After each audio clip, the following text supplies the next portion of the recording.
Good morning, everyone. We welcome you to our Sunday morning roundtable discussion with the subject of life today, on a day that snow is predicted in New Jersey, but God made the way plain for us to get here and back home. And we welcome you all.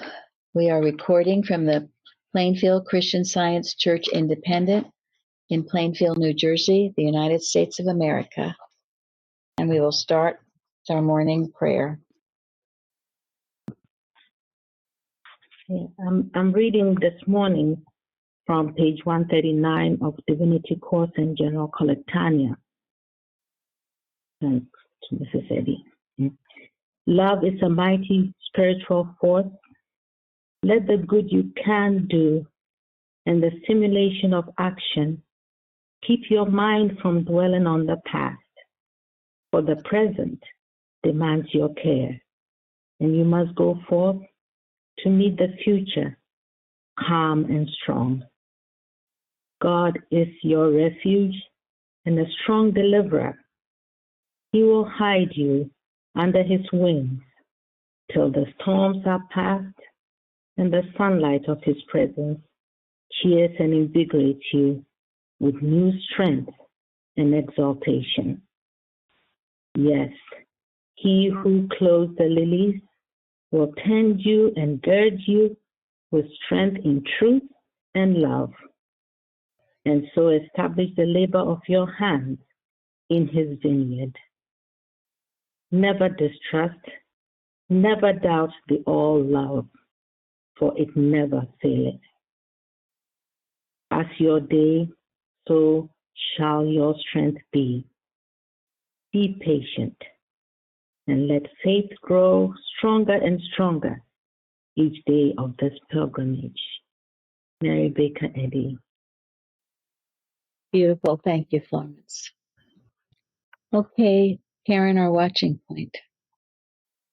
Watch number 93.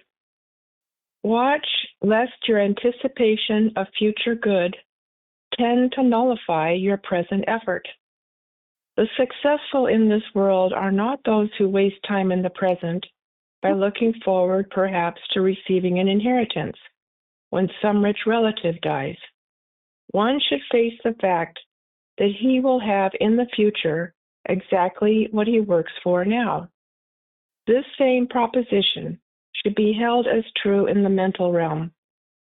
The metaphysician's effort is to level the valleys of regret in the past and the mountains of anticipation, so that his work is seen to lie wholly in the eternal now. Christian Science exposes the error of future anticipation, showing that time fulfills none of its promises to bring blessings. Mrs. Eddy calls time a mortal divisor and declares that we must take advantage of time, not let time take advantage of us. We should make use of it in the sense that it will be the alchemy that turns present right effort into right results. False theology is based on an exaltation of the future that belittles the present moment, teaching that man's joys lie in some future state called heaven. Believing this, mortal man resembles a donkey with a wisp of hay tied on the end of a stick in front of his nose. No matter how much he may go ahead, he can never reach the hay. Future expectation has been defined as the scourge of mortal life, and there is a danger of bringing this curse into Christian Science. It is a curse because it tricks one into placing his blessings where he cannot reach them. No man can manifest or experience heaven so long as he considers that it lies in the future. Behold, now is the accepted time. Behold, now is the time to realize that tomorrow holds nothing that cannot be found in today. Let us accept as a present reality the blessings which now belong to man as a gift of God, blessings which mortal mind can only anticipate and hence never attain. Well, that's a good one. Okay, comments. Well, there's a lot here to work with, but it seems that mortal mind is always in the rehearsing the past with regrets and bitterness, or looking forward to the future. It's being present seems to be so difficult for most people to be in the present. What are you doing at the moment? And this just really brings home the importance that that's all we have is the present. We don't have we don't have the past, we don't have the future, we just have now. And so what are we doing now and thinking about now? And it's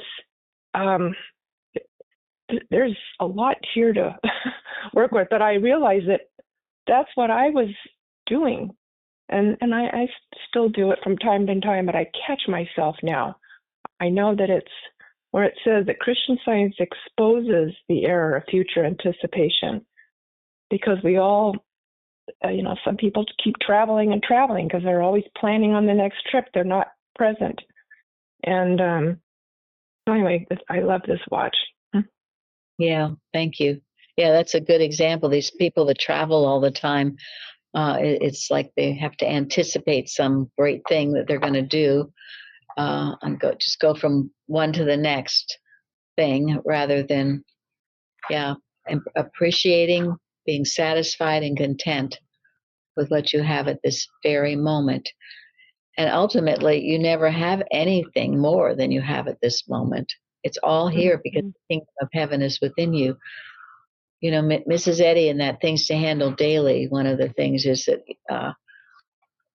heaven is your understanding of the science, and it's here right now. We don't wait for some future time. It's right now.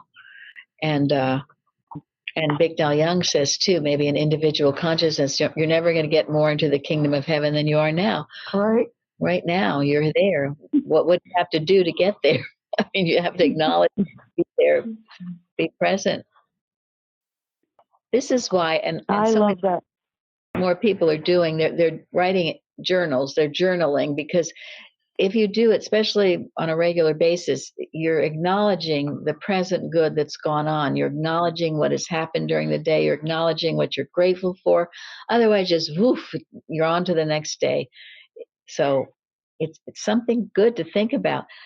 I'm always amazed, that our founding fathers, and especially John Adams and his son John Quincy, he kept journals every day, not just a paragraph, pages of everything he did every day.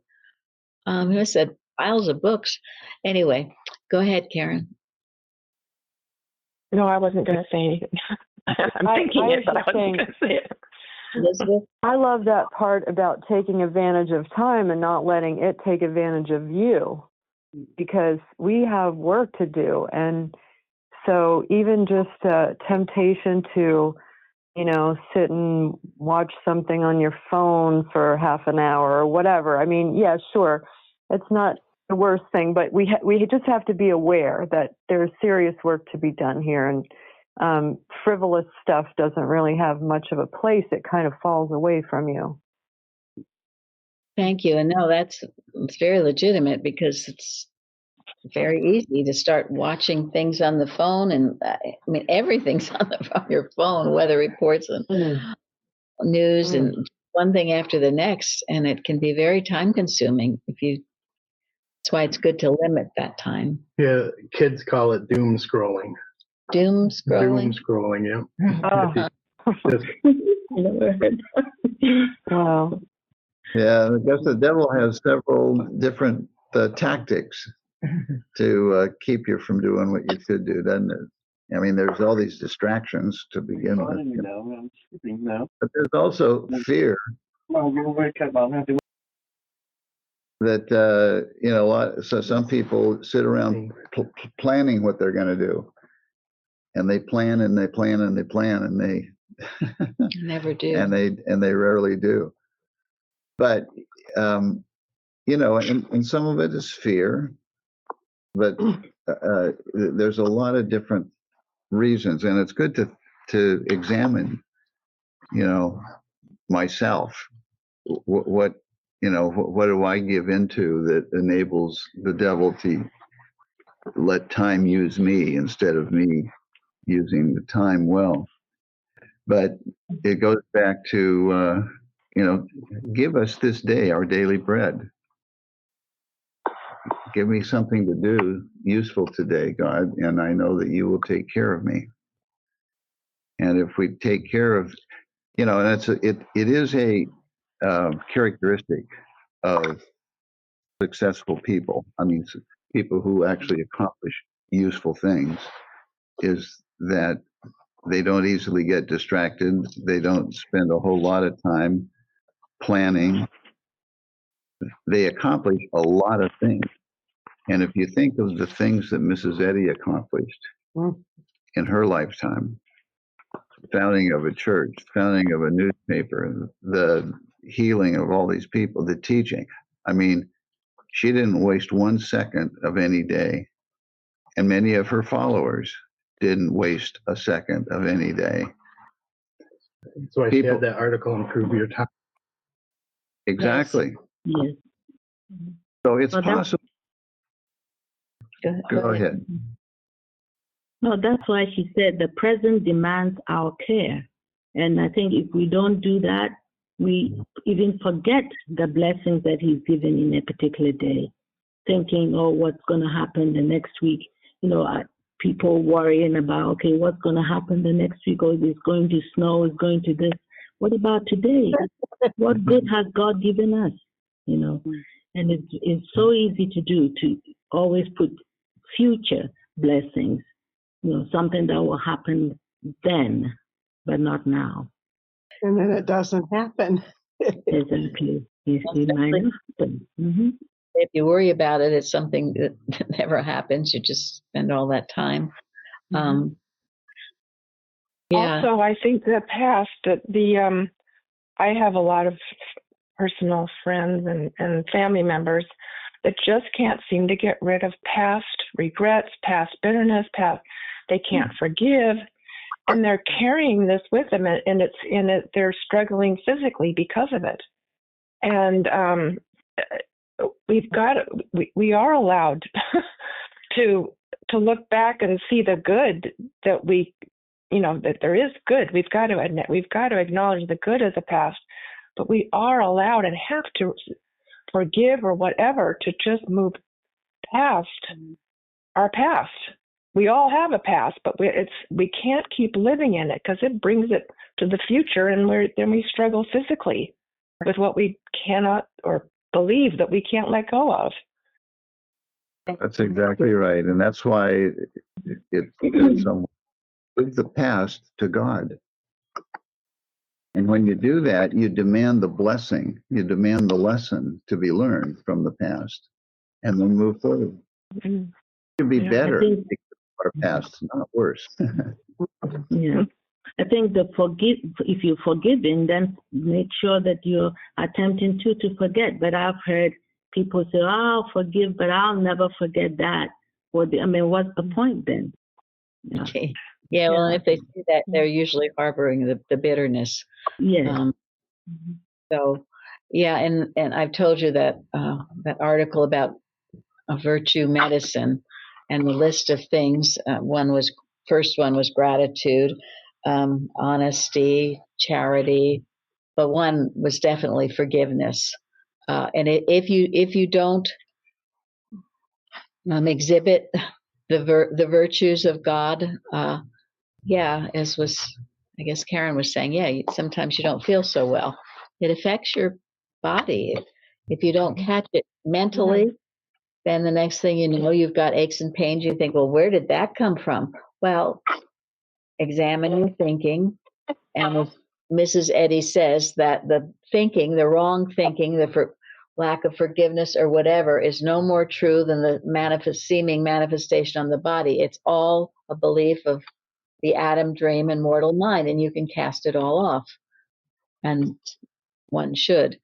And in Matthew, Christ Jesus saying, take therefore no thought for the morrow shall take thought for the things of itself. Sufficient unto the day is the evil thereof. So he's telling us not to be worried about tomorrow. We've got enough to think about for today. Concentrate on right here, right now. What are you thinking? Be in the moment. It's one of the biggest lessons, I think, to learn. So, And if dear, you have trouble forgiving, which I have at times, and you remember that you can do nothing of yourself, it's not the human mind that we're looking to, and you ask God to help you, it is just the most amazing thing when you get that peace and release of any anger or resentment or anything that you've been supposedly feeling. It's really, it's just amazing, and it's obviously God that does it and not you yourself. thank you. That's very beautiful. So true. All of these things we cannot do humanly. God works in us to do. Okay. Florence? I also think that, I mean, what helped me was to think that you yourself have been forgiven. Think of all the things that you've been forgiven, right? And why can't you forgive? Yes. That worked for me. And that's why really the Lord's Prayer is such a complete treatment. It covers everything, really. Forgiveness, yes, daily bread, all of it. Enable us to know that God's all power. Lead us not into temptation. Yes, lead us not into temptation. One thing after the next. Forgive us our debts as we would be forgiven. So, and if we truly pray that with our whole heart and mind and soul, and Mrs. Eddy says, spend a half an hour with the Lord's Prayer every morning, that's very cleansing if any of those things are growing in your thought. So, also, I would like to mention we talked about last week or the week before the movie The King's Speech, and perhaps that the one who helped the king overcome his stammering was in fact a Christian Scientist. Wendy sent me an article about it. It's a beautiful article. And yes, he was a Christian Scientist and he did use his science. And he loved doing it, and he had no official credentials. In other words, he didn't go to some school to learn how to do this. He God was the one, God the healer. And he said his name was Lionel Logue, and the king was King George VI. Anyway, he said, I'm trying to get you to realize that you can't be governed by fear. And in working with people with speech problems, that was his main goal, to have them overcome the fear. And in doing that, he brought about healing. And we know what overcomes fear, don't we? Love. Yeah. Yep. John up for us. Yes. Perfect love. Perfect. Not human love, but perfect love. What was that article? Can you tell us what the article was? The King's Speech, Lionel Logue, and the Christian Science Question. It'll be on the page. Oh, yeah. Okay. Yeah. Thank you. Not sure where she I love found that it. movie. Yeah. Yeah, it's a great movie. But to silence the truth that he was a Christian Scientist, that's such a shame. That's true. Get used to it. Yeah, no, they didn't. They kept it in the article. They said they didn't even think Colin Firth, who plays the king, that he knew this. It is a shame. So we'll get it out there. All of these things that they are suppressing or hiding. Yeah, I knew he was a Christian Scientist, but I don't know how I knew it. It wasn't announced in the movie. I saw the movie. No. Isn't that amazing? Yeah. I think it's just the rumors that Christian Scientists hear, Yes. and so now it's a wonderful lesson this week on life, over and over, that God is your life, and this is why we start our day knowing this. It's so important that when you read your textbook or read the Bible or read anything, that you understand you are reading the truth. I'm not sure many people do. You kind of know, maybe it sounds good, but do you really know? This is the truth. It's a fact. It's a law. Mrs. Eddy wrote the textbook because God gave it directly to her. As we've talked about, she was a scribe under orders. So if you don't believe it, you need to. I do believe in many instances this is why people aren't healed, especially maybe especially Christian scientists who just have taken it here and there and here and there and here and there, and they don't really go cowabunga. This is amazing. This is the truth. In the lesson this week, I love it because it is a sin to believe that aught can overpower omnipotent and eternal life. It's a sin to do this. And then who dares to doubt this consummate test of the power and willingness of divine mind to hold man forever intact? That's referring to the raising of Lazarus. Who dares to doubt it? And then, is it not a species of infidelity to believe that so great a work as the Messiah was done for himself or for God who needed no help? It's in the lesson over and over. Come on, people, wake up. You're sinning if you don't believe this or if you're doubting it. And these are big topics. God is your life. It's a big topic, isn't it? Yes. And also that there is no death. So there's an article on our website, and it's about sight, but you can use it for many other things that I love. It's called Sight by A.O. Prober. Some of you are familiar with it. And it was written by a Christian Science practitioner to a patient born totally blind. It brought complete healing to the patient. Now, I'll read some of it. My dear, I want you to see what must take place in your consciousness. With the utmost clarity, you must see that material eyes do not need healing, for matter does not see, and nothing we say or do about it can ever give it that which it never had, namely sight. What must be cast out is the lie about the truth, namely, that sight is material and not spiritual. You may rejoice that you have come to the point in your journey from sense to soul where divine love is forcing you to lay on what Mrs. Eddy says in Science and Health. Metaphysics resolves things into thoughts and exchanges the object of sense for the ideas of soul. So, and then it goes on, all that needs to be done is to replace the false sense of sight with the true God-given one.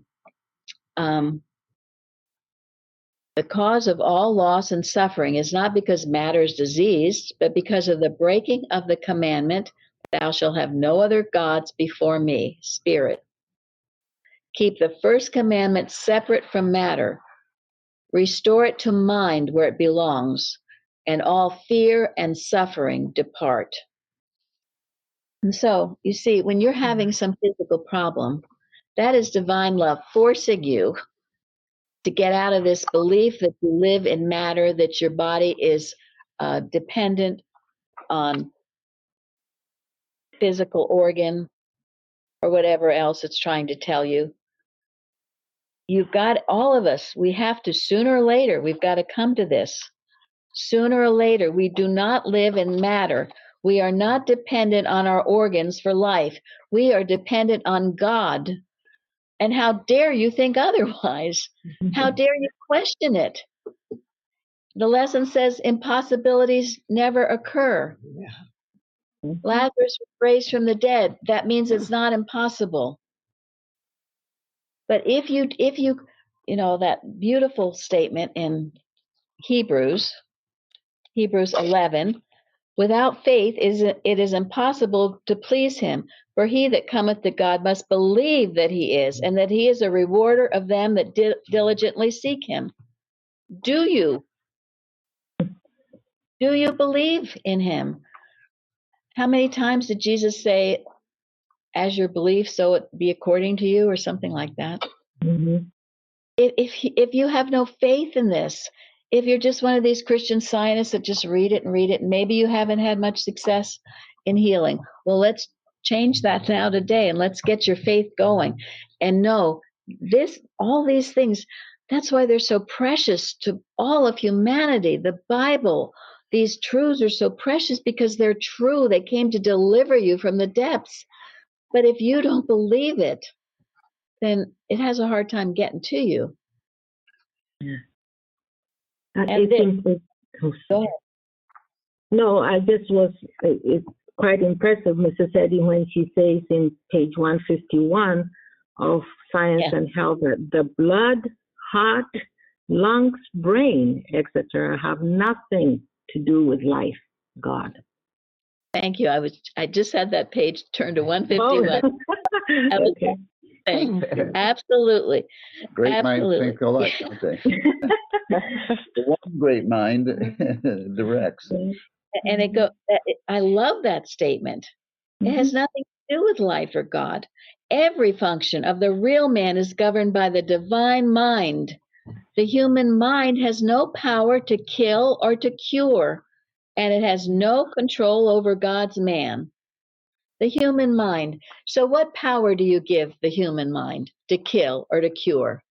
Let's strip it of any so-called power. It has none. If you think someone harmed you and you're suffering because of that, if you think that some material means cured you and you're better for that, no, it's God. That song they sing, God and God alone. And then the divine mind that made man maintains his own image and likeness. Maintain, to hold, to preserve or keep in any state or condition, to support, to sustain, not to suffer, to fail or decline, to maintain the digestive process, not to suffer, to cease, to support the expense of, to export the expense of, to support with food and clothing and other conveniences, to support by intellectual powers, to defend, to vindicate. There's not much that maintain does not do, okay? And this, okay, so this right here, this statement from Science and Health that God maintains your being. That's it, guys. That's a fact. That's a law. That's the truth. There is nothing else. Are you accepting it, or are these just you just read this over and oh, that's lovely, and now I throw up or something?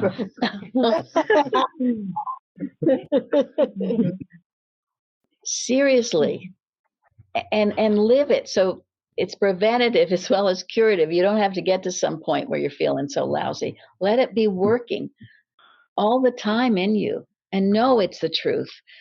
So I love that. I love that article on site. It's one of my favorites. And I love the fact that, yes, you are being forced now. You're being forced, if you're having some problem, to rise up higher. You can either rise up higher or you can sink with it. And you'll sink with it if these are just words. So let's all rise up higher. I wanted to say that that thought that this is the truth and we should read it that way. When early on, when I started learning about computers, there was a time in the beginning where I was like, oh, computers are so cool. And then like somewhere in there, I realized like, oh, I'm supposed to be using this to do something. It's not, it is not a form of entertainment. It's not enough to act like it's just cool. So. Yes, thank you. Absolutely. So, and this is true too, that, and this is what happens, you know, Science and Health. Wow, this sounds really great. It's really cool, but I can't prove it. You don't even say that. Don't say you can't prove it. What kind of talk is that? You're just negating everything. You're Don't separating yourself from God. You are. Yeah. All these little thoughts. I can't. Too hard for me. Go ahead. Sorry. Something my mom once told me, life is living you. And that kind of takes the personal out of it and makes you realize who you are. Thank you. Absolutely. And I know Florence emphasizes this too, knowing who you are. Because many of you start out, you've had no concept of who you are, and so you let Era just batter you You've got to switch that around and know who you are as God's image and likeness, your oneness with God. You've got to declare it. You've got to act like it. And then you'll be it. And then you can claim all these truths for yourself. In this article that Carrie sent that it's called Classification and Limitation. This goes along with the golden text and what we were talking about too. Why should it be thought a thing incredible with you, asked Paul, that God should raise the dead? Here again, why do you think that's incredible? Why should it be thought that God is capable of creating man and yet is incapable of taking care of him? Duh. I mean, come on. I mean, when you really think about this stuff, it is readily acknowledged that the carpenter who builds a house can repair it, that the mechanic who constructs an engine can replace the worn or missing parts. And yet, so perverse is mortal reasoning that it denies to God the sustaining power which it arrogates to itself. Why do we do that? Yeah, someone who builds a house, they know how to take care of it. They know what's wrong, how to fix it. But God, well, he didn't. What does he know? He doesn't know anything about my body. Yeah, right. He made you. He made you. Remember that. He knows everything about you, everything about every part of you. And then again, he maintains you. So go to him first. He's the great physician. He knows anything you need to know. He knows. And better than that, don't ever let yourself get separated from him in your belief. Really? Remember, you're his image and his likeness. You're the manifestation of the creator of the whole universe and everything that's in it. It's like the reflection goes away from the principle. That's how impossible that is. You are the reflection of God, so always, at all times. And you just have to, this is why we do what we do. This is why we're always doing the roundtables, always to remind you, always the Wednesday nights to get up, remind yourself how God has healed you, all the good that's gone on in your life, how he has helped you over and over, reminding yourself, knowing this is true, reading the Bible, reading Science and Health, and not listening to mortal mind because it's a bully. So level those valleys of regret, like the Daily Watch said. thank you. Yes. Yeah.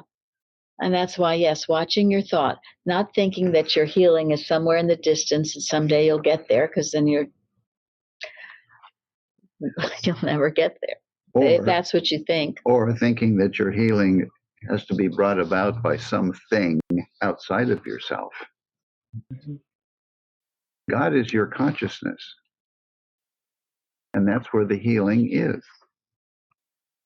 This is powerful stuff.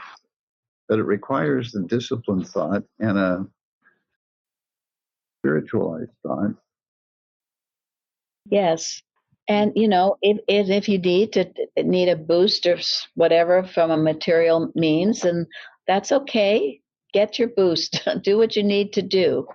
That's all right. God works everywhere. He's all in all. You'll find him everywhere. But don't go with a negative attitude that you hate doctors and they never do any good. I mean, what kind of thought is that? Fear of them.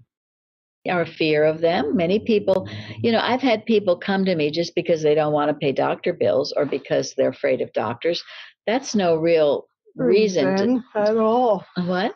That's no real reason at all. Where's God in it? And there's no God in it. Mm-hmm.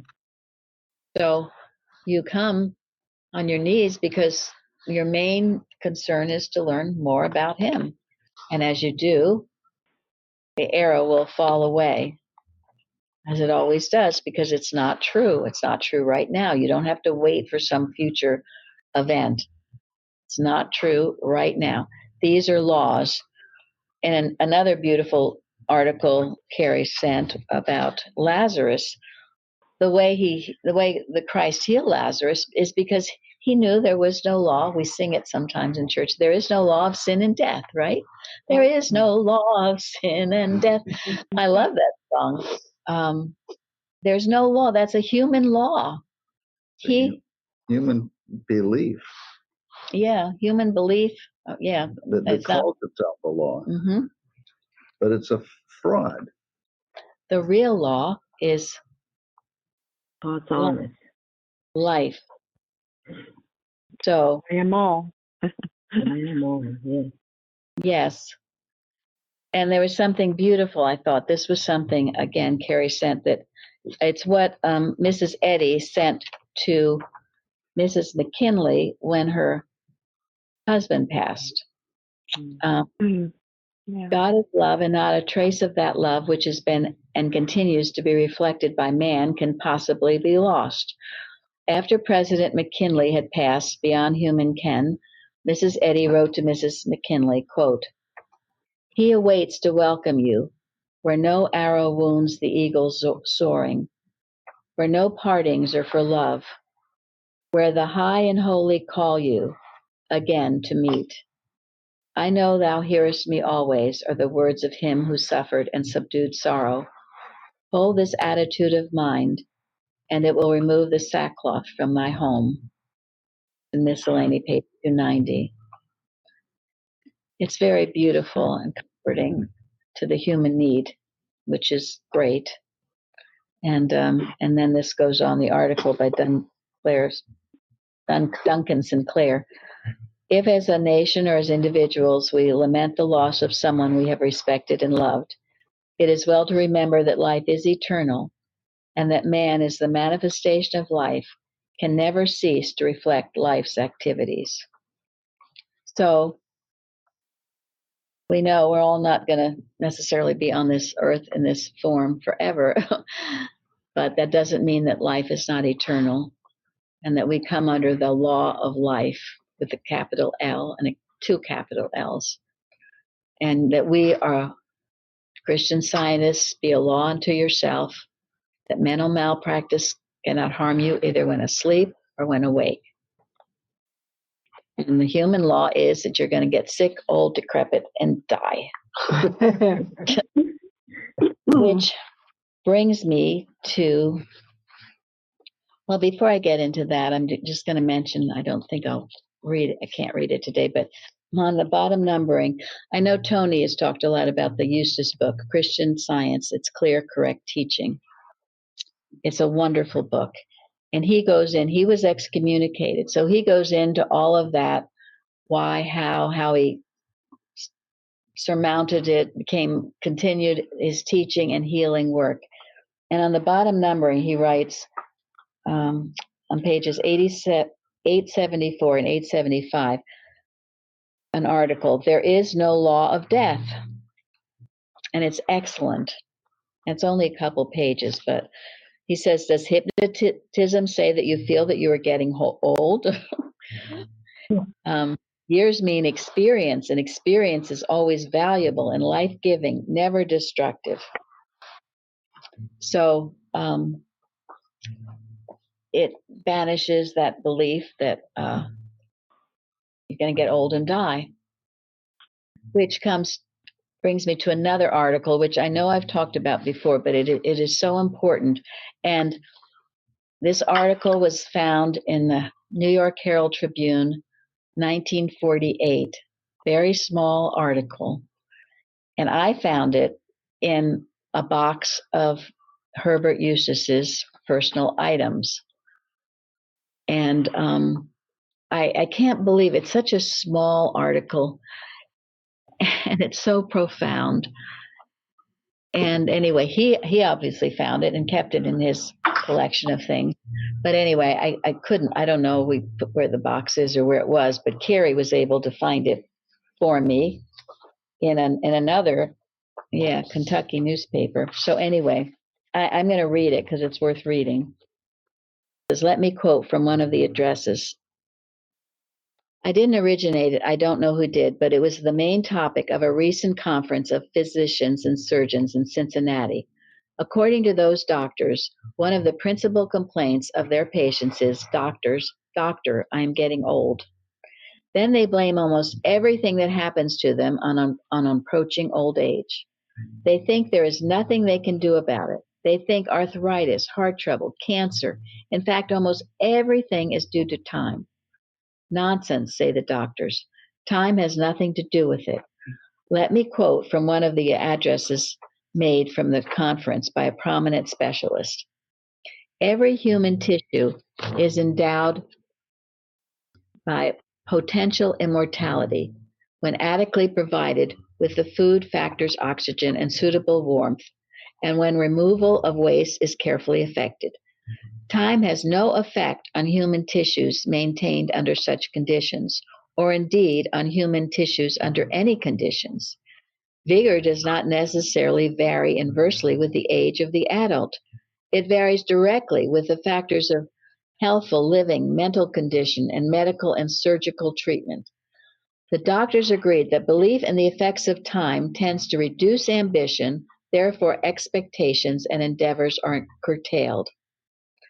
All those who develop a time neurosis subscribe to the prevalent superstition that time is in some way a poison exerting a mysterious cumulative action. The report goes on to say that where there is such a time neurosis, confidence and hope are diminished. Continual worry decreases efficiency and increases nervousness and irritability. And by golly, those doctors are right. I just had an awful pain in my neck, sharp pain, rheumatism, old age. I investigated. Do you know what it was? Pin in the laundry. Okay. Anyway, it's a wonderful article, and I wrote an article which is also on the website about it. Time is not toxic, and it refers to this. Yes, every human tissue is endowed with potential immortality. Well, why not?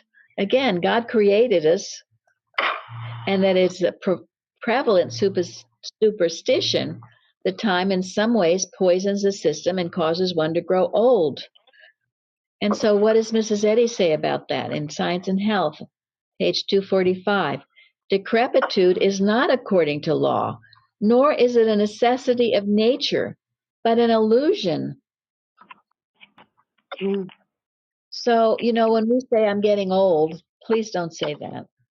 And that's why I can't do this, that, and another thing. Again, you were talking against yourself. You were making up your mortal laws with a lowercase capital, and you seem to suffer from your thoughts. Watch what you think. Know that, again, this quote that I love that's been in our calendar from Mary Baker Eddy. Instead of being bound for the grave, we must know we are on the eternal road of life that has no sense of death. Follow the yellow brick road. Don't let it tell you it's such a horrible picture when you think of it, and avoid people that think that way. Frankly, if they're not going to think higher and holier thoughts, you can't spend time with all that negativity. Time is not toxic. We do it to ourselves. Yep, and one of the Asian countries, I don't know what it was, but the older you got, the stronger, the faster, the more energetic, and you got. It proved that it had nothing to do with age. Thank you.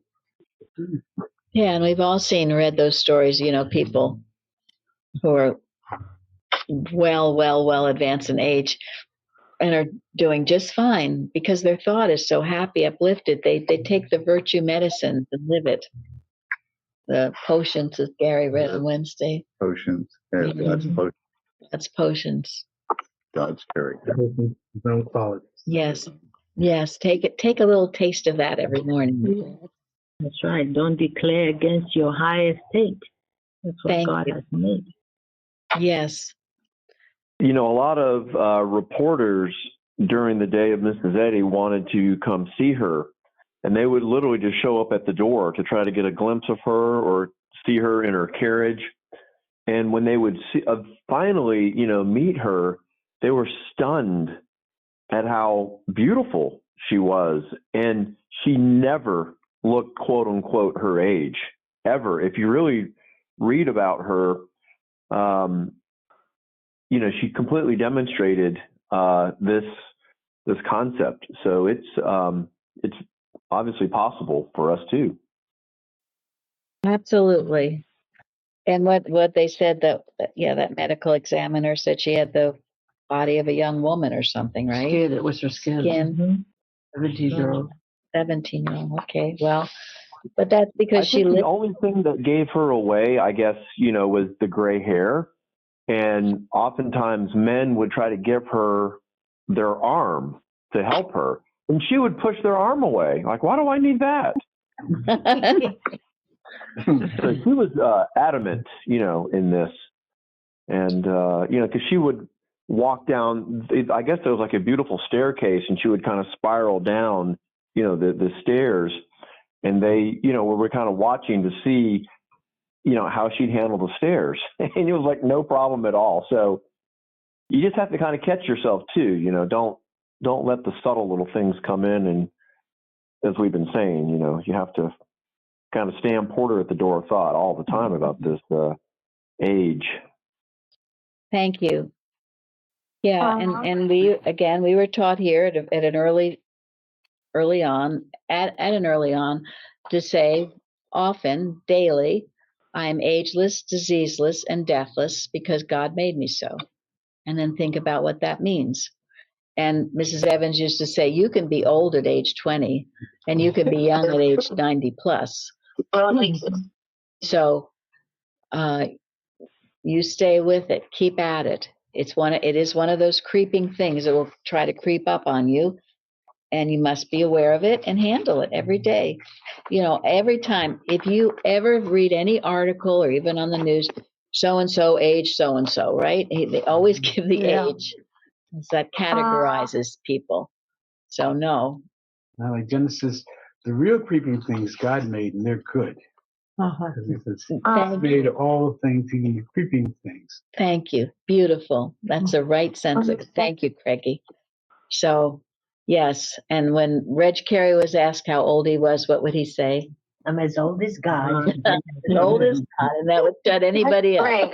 So that's what you say if they ask you how old you are. I'm as old as God. And look at their expression and see. So you don't have to say that. So our life is in God, and it is eternal, and we are on that eternal road of life that has not even a sense of death. It's joyous and wonderful. So dear Anne in England sent me a story from the Christian Science Wartime Activities, a testimony, I should say, which we will end with today. Okay, and the testimony reads, while I was commanding officer of the 1st Ship's Company, California State Guard, and charged with protection of the water supply at its underwater crossing of San Francisco Bay, I was once engaged in bringing a small patrol boat from Sacramento to Dumbarton Point. I was accompanied by one of my petty officers and a civilian. We had been underway for about 8 hours with a moderately rough sea, and I had taken the wheel on the bridge deck of the boat. Suddenly, the petty officer came to the bridge and said, "Sir, something is wrong with the man below. I think he is gone." I ordered him to take the wheel, and I went below and found that the man had fallen out of his bunk and was lying on the deck. He was unconscious. His eyes were set. There was no sign of breathing, and there were other evidences of his having passed on. For a moment, I wondered whether I should put the boat about and proceed to the nearest pier to secure the aid of a doctor, as this man was not interested in Christian Science. Then the thought came to me, that there is only one physician, and he is omnipresent.